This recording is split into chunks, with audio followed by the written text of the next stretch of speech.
पुणे जिल्हा सत्र न्यायालयानं मनोज जरांगेंचा अटक वॉरंट रद्द करत ठोठावला 500 रुपयांचा दंड। 2013 मधल्या कोथरूड पोलीस ठाण्यात दाखल असलेल्या एका फसवणुकीच्या गुन्ह्यात जरांगेंना बजावलं होतं वॉरंट। मराठा समाजावरील योजनांच्या प्रसिद्धीसाठी 26 कोटींच्या खर्चाला मान्यता। योजना मराठा समाजापर्यंत पोहोचवण्याचा सरकारचा प्रयत्न। विविध माध्यमांवर मराठा समाजाच्या योजनांची माहिती देणार। प्रसिद्धीसाठी पैसे देण्यापेक्षा समाजाला द्यायला हवं होतं। प्रसिद्धी खर्चाच्या मंजुरीवरून सुप्रिया सुळेंचा निशाणा। पुण्याच्या कल्याणीनगरमधील अपघाताला कारणीभूत ठरलेल्या अल्पवयीन मुलाची पुणे पोलीस बाल निरीक्षण गृहात जाऊन चौकशी करणार। यासाठी पुणे पोलिसांचा बाल हक्क न्याय मंडळाकडे अर्ज। डोंबिवली एमआयडीसीमधील शेकडो कारखानदारांचा मोर्चा। प्रदूषण नियंत्रण मंडळानं काही कंपन्यांना क्लोजर नोटीस दिल्यानं कारखानदार आक्रमक। पुणे विद्यापीठामध्ये अखिल भारतीय विद्यार्थी परिषदेचं आंदोलन। विद्यापीठात काही दिवसांपूर्वी गांजा सापडल्यानं एबीव्हीपी आक्रमक। विद्यापीठ प्रशासन जाणून बुजून दुर्लक्ष करत असल्याचाही आरोप। पुण्यातल्या टिळक रस्त्यावर कालीचरण विरोधात शरद पवार गटाचं आंदोलन। कालीचरणनं स्त्रियांच्या विरोधात केलेल्या वादग्रस्त वक्तव्याविरोधात कार्यकर्ते रस्त्यावर। काँग्रेस प्रदेशाध्यक्ष नाना पटोले दुष्काळी जिल्ह्यांच्या दौऱ्यावर। छत्रपती संभाजीनगरच्या आडूळ गावात पटोलेंनी केली नुकसानाची पाहणी। राज्यकर्त्यांच्या कमिशनसाठी आचारसंहिता काळात विशेष परवानगी काढून 25,000 कोटींच्या टेंडरला मंजुरी घेता येते। मात्र दुष्काळावर बैठक घ्यायची म्हटली की आचारसंहितेचं कारण दिलं जातं। ही जनतेची फसवणूक। विजय वडेट्टीवार यांची प्रतिक्रिया। भाजपला महाराष्ट्रात 8 पेक्षा जास्त जागा मिळणार नाहीत। लोकसभा निकालाच्या 4 दिवस आधी विजय वडेट्टीवारांचा दावा।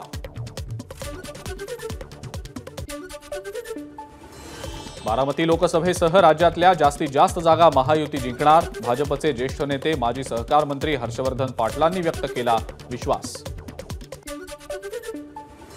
नाशिकमध्ये समता परिषदेचं मनुस्मृतीच्या विरोधात आंदोलन। शालेय अभ्यासक्रमातून मनुस्मृती रद्द करण्याची समता परिषदेची मागणी। तुळजाभवानी मातेच्या मौल्यवान अलंकारांची इन कॅमेरा तपासणी होणार। पुरातत्व विभाग सोने तज्ज्ञांच्या मदतीनं 1 ते 7 डब्यातल्या अलंकारांची तपासणी केली जाणार।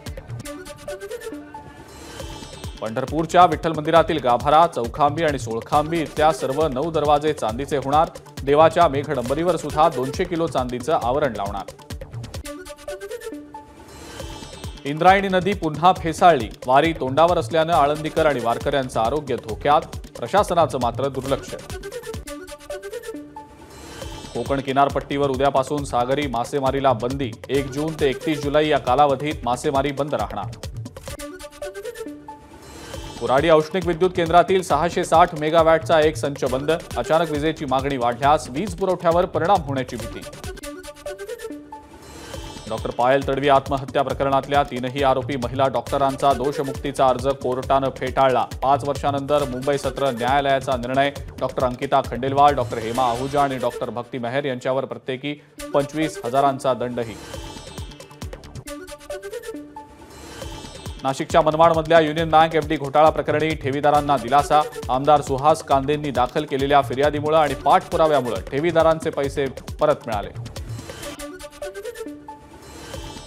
2 जूनला तिहार जेलमध्ये दुपारी 3 वाजता सरेंडर करणार। हुकुमशाहीपासून देशाला वाचवण्यासाठी जेलमध्ये जातोय। शुगरमुळे गंभीर आजार होण्याचा धोका, पण मी लढणार, केजरीवालांची प्रतिक्रिया।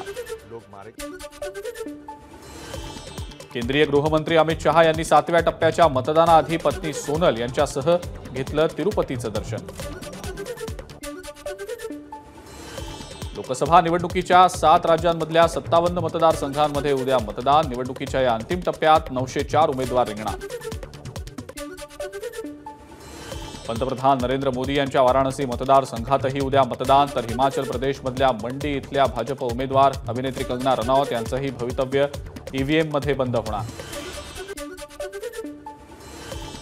सीमेजवळ चीनच्या पुन्हा एकदा कुरापती। सिक्कीमपासून 150 किलोमीटर अंतरावर चीनची लढाऊ विमानं तैनात। शिगात्से एअरबेसवर J-20 स्टेल्थ लढाऊ विमानं तैनात। एबीपी माझा, उघडा डोळे बघा नीट।